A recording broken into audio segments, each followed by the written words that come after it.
Ah, the still learning the ropes evil had decided to try the excellent tutorials. Good choice. In this childishly simple introductory mission, it would learn the basics of dungeon management. Things like digging, building rooms, and hiring and firing creatures. Everything a novice evil needs to know. First of all, it admired the center of its power, the dungeon heart. This, if possible, should never be broken, as that would lead to an inglorious and permanent end to the definitely wanting to avoid this at all costs evil. Naturally, the most important resource for any evil genius was gold. One can make the best things out of the glittering metal, and nary a creature was going to let the absolute evil hire it and push it around without a coin or two. Sad, I know, but that's the way the cold, hard, capitalist world of evil works. Although a little gold could also be stored in the dungeon heart, the little snots, the strange name given evil's workers, had to travel long distances to do so. It made much more sense to build a treasury nearby. The fast-learning evil immediately began doing so.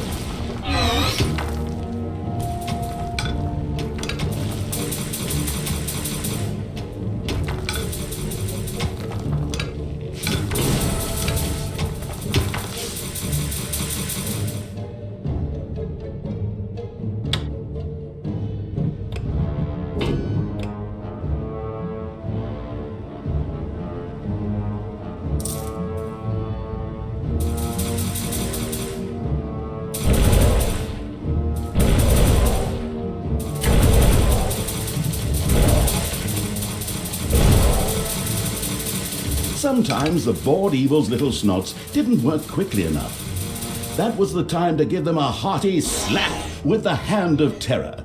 Naturally, this had to be done immediately.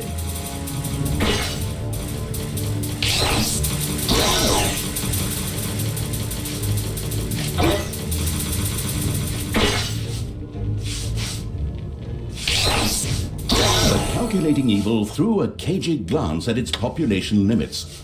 These were divided into little snots and creatures. As opposed to creatures, little snots did not have to be hired separately, but were always regenerated up to the maximum limit.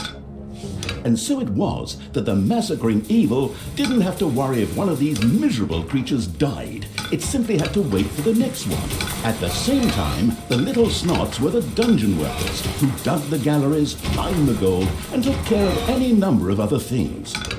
That's why it was never a bad idea to increase their maximum limit. The thirsty for more little snots evil hurriedly began work. The corresponding research was kindly unlocked for the absolute. Unfortunately, creatures were a little more demanding than the miserable little snots. A hideout would have to be researched before creatures such as goblins and orcs could be hired. As loyal as the little snots were, they were unable to fight and took to their heels in panicked flight at the first sight of an enemy. Sighing, the unscrupulous evil set about providing a hideout.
army-craving evil had hired a creature which would from now on do its dirty work.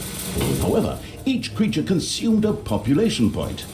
Fortunately, these could be increased just like the number of workers. Should it become necessary to recover a population point, the maliciously grinning evil could always use the egress located at its dungeon heart. Simply toss the creature onto it, a little pull of the lever, and oh whoops. Well, there it goes. These creatures were pretty spoiled. Not only did horde creatures demand their own bunks, they also wanted something to eat.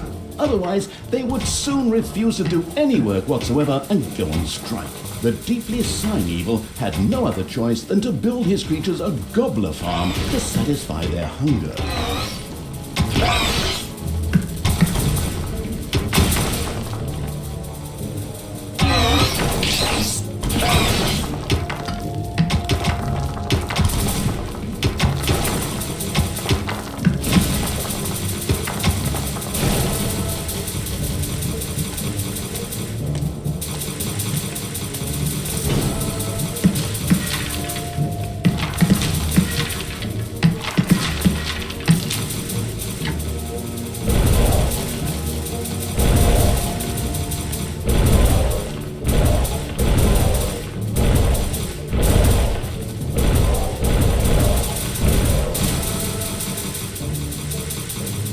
Excellent work. The gobbler farm was now ready.